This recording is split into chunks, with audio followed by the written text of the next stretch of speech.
It usually doesn't start with a clear insult. It starts with a feeling, a small pressure behind your ribs, a tightness in your throat, a strange need to explain yourself, even though nothing happened yet. And the confusing part is how normal everything looks on the outside.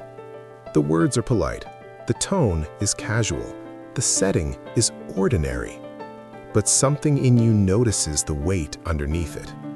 It's like sitting in a room where the air has changed and no one else is acknowledging it. You don't have proof. You don't have a perfect reason. You don't even have the right sentence. You just have that quiet internal signal that says, something is being taken from me right now. Not money, not time, something softer. Your calm, your balance, your ability to think clearly. And if you've been through it before, you know what happens next. You start scanning your memory, replaying the conversation, trying to find the moment you messed up. Because the most dangerous part of manipulation isn't the pressure, it's the doubt it plants inside you. Manipulation rarely feels like aggression. Most of the time, it feels like urgency, like you're being asked to respond too fast, to decide too quickly, to agree before you've even had time to feel what you feel. And it's always wrapped in something that sounds reasonable. A simple request, a quick question, a small favor, a conversation that should be easy. But the pressure doesn't match the moment. That's the detail people miss. Because when something is truly simple, it doesn't need force. It doesn't need guilt. It doesn't need repetition. It doesn't need emotional weight. So when you feel that invisible push, when your body feels tense while the words are calm, that's not you being sensitive.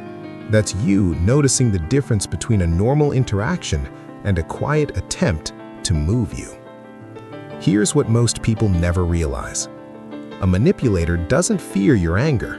They fear your pause. Because anger is energy they can work with. Defensiveness is movement. Over-explaining is an open door. But silence is where control starts to slip. When you don't answer immediately, something happens. The room changes. The momentum breaks. The script they expected you to follow stops working. And in that moment, they don't know who you are anymore. Because you're no longer reacting like someone they can steer. You're just present, still, watching, not performing, not rushing, not trying to be understood. And that's why silence feels rude to people like this. Not because it's cruel, but because it removes their access to you. It takes away their favorite weapon, your need to keep the peace. And quietly, without saying a word, you begin to take yourself back. The most skilled manipulators don't demand anything. They position you. They create situations where saying no feels like stepping on a landmine. They don't say, "Do this for me." They say things like, "I already told them you would."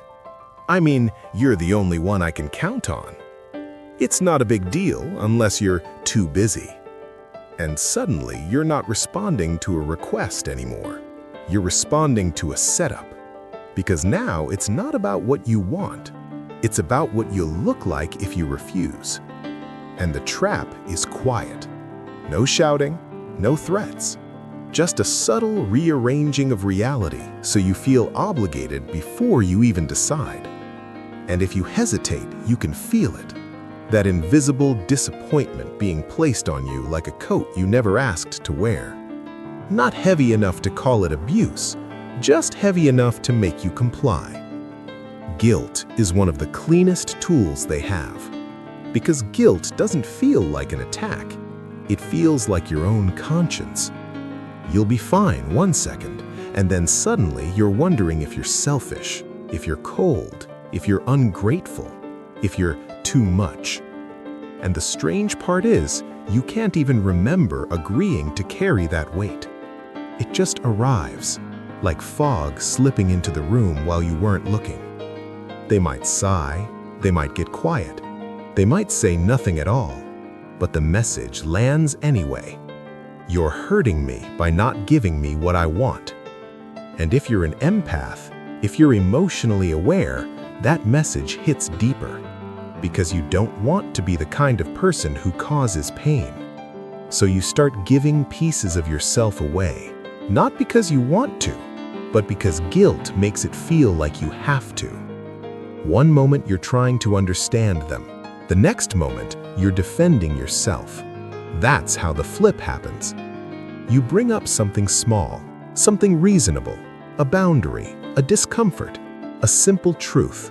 And instead of hearing you, they turn it into a character issue. Now you're dramatic. Now you're too sensitive. Now you're making everything negative, and the room shifts. Not because your point was wrong, but because they changed the frame. They stop talking about what happened and start talking about who you are. And if you're not careful, you'll start chasing the new conversation. You'll try to prove you're calm. You'll try to prove you're kind. You'll try to prove you're not the villain. And while you're busy proving your innocence, they're walking away with control. Because the moment you're explaining, you're already off balance. Most people think manipulators want agreement, but often they want something else. They want movement. They want your emotional energy. Because when they can make you react, they can steer you. If you get angry, they can call you unstable. If you get quiet, they can call you cold. If you try to explain, they can twist your words. The reaction is the doorway. And they don't even need you to say yes. They just need you to engage long enough to forget what you originally felt. That's why arguments with manipulators feel exhausting. Because you're not discussing facts, you're being pulled into a storm where the goal is confusion. And once you're confused, once you're emotionally activated, you become easier to shape. But here's the calm truth. If they can't get a reaction, they can't get traction. And when you realize that, you stop trying to win the conversation. You start protecting your mind. Quietly, without a scene, without giving them what they came for. The first thing you take back is time. Manipulators live inside speed. They rush you because rushing creates mistakes. Rushing creates emotion. Rushing creates compliance. So the moment you slow down, you begin to disappear from their grip. Not dramatically. Not in a way anyone can accuse. Just a small shift.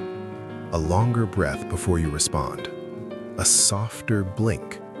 A calm pause where you would normally rush to explain. And you'll feel it immediately. Their impatience. They'll repeat the question. They'll add pressure. They'll act like your silence is an answer. But you don't move. Because you're not being rude. You're being present. And presence has weight. It's the kind of weight that makes people reveal themselves. Because when you don't match their pace, they have to show their real one. And for the first time, you get to watch the situation instead of being dragged through it. There's a certain kind of person who studies you while you speak, not to understand you, to map you. They watch your eyes, your mouth, your tone shifts, your nervous laughter. They don't listen for truth. They listen for openings. So one of the quietest ways to protect yourself is to become unreadable. Not cold, not hostile, just neutral. A face that doesn't apologize for existing. Because the moment you show too much, they start shaping their words around it. If you smile, they push. If you frown, they retreat. If you look uncertain, they tighten the grip. But neutrality is a closed door. It gives them nothing to pull on. And what's strange is, when you stop performing emotional safety for them, you start feeling safe inside yourself again. Like you finally stopped handing out the keys to your nervous system. Silence is uncomfortable when you think you have to fill it. When you believe every pause is awkward. But silence becomes powerful when you realize something simple. Not every moment needs a response. Not every question deserves an answer. Not every tone deserves a reaction. Sometimes the strongest thing you can do is nothing. You just look at them, calm, still, breathing normally, and the silence stretches. At first, they'll try to fix it. They'll talk more. They'll add details. They'll try to pull you back into motion. But the more you let the silence exist, the more they start hearing themselves. And that's when the cracks show. Because manipulation relies on momentum. Silence kills momentum. It makes the room honest. It forces the other person to carry their own pressure instead of placing it on you. And in that quiet space, you don't have to fight. You don't have to win. You simply don't participate. Over-explaining feels like kindness. It feels like maturity. It feels like you're being fair. But manipulators love explanations because explanations create material. More words to twist, more details to attack, more emotional threads to pull. And if you're the type who thinks deeply, you'll try to make them understand. You'll keep adding context. You'll keep clarifying. You'll keep softening your message until you're not even speaking the truth anymore. You're negotiating your right to have one. So you stop. You don't rush to prove you're good. You don't rush to prove you're reasonable. You don't rush to prove you meant well. You let your boundary exist without decoration. Not loud, not cruel, just simple. Because the moment you stop explaining, you stop bleeding information. And the moment you stop bleeding information, they lose the MAC to your mind. And you finally feel what real control feels like. Not dominance, not victory, just peace. At some point, you realize something that changes everything. They're not misunderstanding you, they're reshaping you. They take what you said and bend it. They take what you meant and reframe it. They take something simple and make it sound dangerous. And if you try to correct it, you'll notice the pattern. They don't calm down. They don't get clearer. They get louder. Because the distortion isn't an accident. It's the arena. It's the place where you're forced to fight for your own reality. So you stop stepping into it. You don't chase their version of the story. You don't debate your tone. You don't defend your intention. You simply let the distortion sit in the air, unanswered. And that's when they start to feel it. That strange discomfort of not being able to hook you. Because when you refuse to argue with distortion, you remove the stage. And without the stage, their performance collapses. One of the deepest traps is the need to be seen as good. Not just good, but fair, calm, reasonable, mature. Manipulators know this, so they quietly threaten your identity. They imply you're selfish. They imply you're harsh. They imply you're the kind of person who doesn't care. And if you're emotionally aware, that accusation stings, because you do care. You've probably cared too much for too long. So you reach for their approval without realizing it. You soften your words, you overcompensate, you try to prove you're not what they're suggesting. But then you pause, and you see the truth. Their approval isn't a reward, it's a leash. And the moment you stop chasing it, something in you stands up, quietly, not angry, just awake. And suddenly, you're no longer asking for permission to be yourself. Some people walk into a room and drop their emotional weight everywhere. Their stress becomes your stress. Their anger becomes your tension. Their mood becomes your responsibility. And if you're sensitive, you absorb it without noticing. You start managing the atmosphere. You start smoothing things over. You start carrying what isn't yours. But then, you learn a different kind of strength. You let them feel what they brought. You don't fix it. You don't soothe it. You don't translate it into something nicer. You simply stay calm and let their energy remain where it belongs, with them. And at first, it feels unnatural because you've been trained to rescue people from themselves. But the more you practice this, the more your body learns something new. You can be near chaos without becoming it. You can witness pressure without holding it. And that's when peace stops being something you chase and becomes something you carry. This is the part that feels almost too simple, but it works because it changes everything. You become boring. Not dull in life, not empty inside, boring to control. No big reactions, no emotional fireworks, no dramatic defenses. Just a calm person who doesn't give free access. And that's what manipulators can't stand.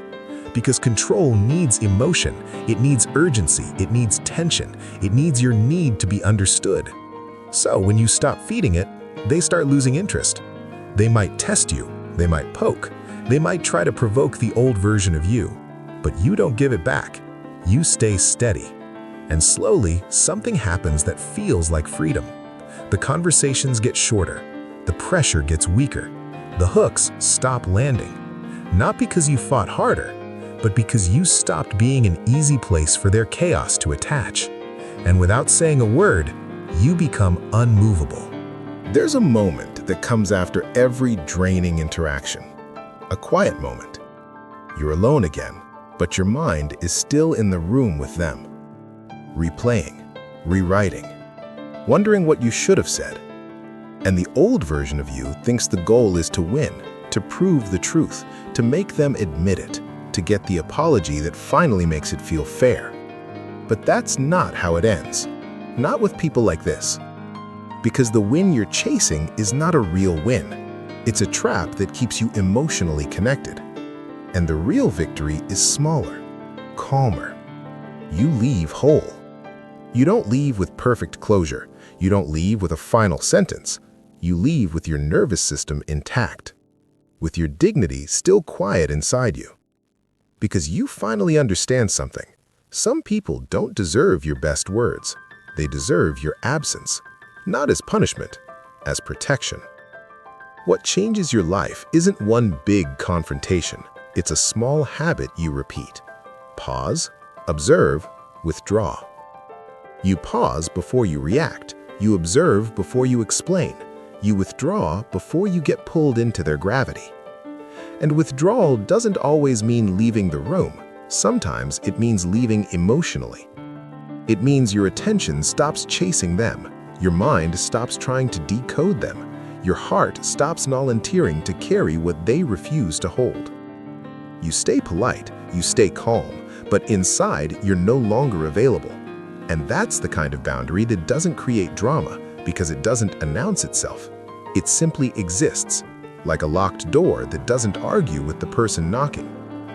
And the more you live this way, the less you feel the need to handle people. You just stop letting them handle you. The final proof isn't that they change, it's that you do. One day they try the same old pressure, the same tone, the same guilt, the same twist. And you feel it, but it doesn't enter you. It's like watching rain hit a window. You can see it clearly, you just don't get wet. And that's when you realize how far you've come. You don't shake after conversations anymore. You don't rehearse explanations in your head. You don't lose sleep trying to fix a dynamic that was never honest. You simply return to yourself, quietly, fully. And maybe they notice, maybe they don't, but it doesn't matter now, because the part of you they used to access, the part that used to panic and prove and overgive, is no longer open. And you didn't have to raise your voice. You didn't have to become cruel. You just became unreachable to anyone who only knows how to connect through control.